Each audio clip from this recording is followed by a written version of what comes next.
anh nhiều quá đây anh em ơi. Anh em làm gì vậy hả?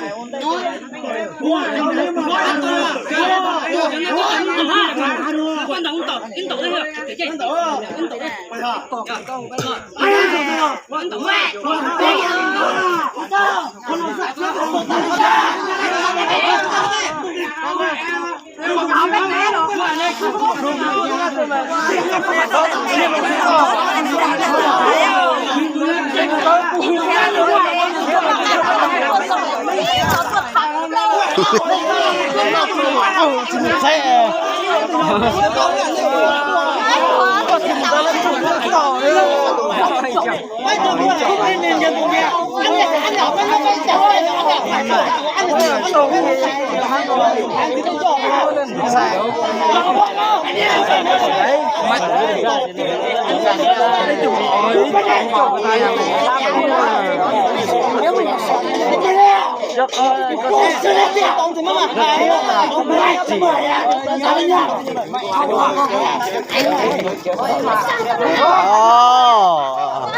Yalah aja lah aja.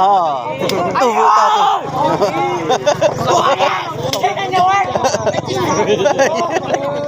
Cho này là thế cái con tỉnh tổng ấy.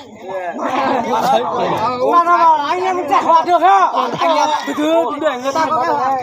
Ta bảo anh em đấy tụi này giả tả lại này hãy cho mày thế này đánh lên. Tổ alo đánh nhau. Nhưng mà giờ anh kia vào anh kia vào giải hòa. Em hỏi anh nè. Bây giờ anh em đã có. Chứ mày thế này để đánh thôi. Cứ đợi anh em giải hòa thôi đúng không?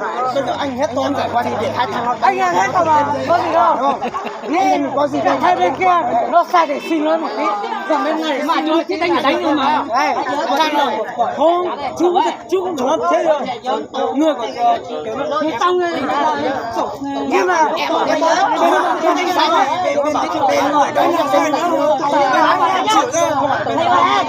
bên nào đâu mà anh em đâu nhưng mà anh em đâu không đây là anh em đâu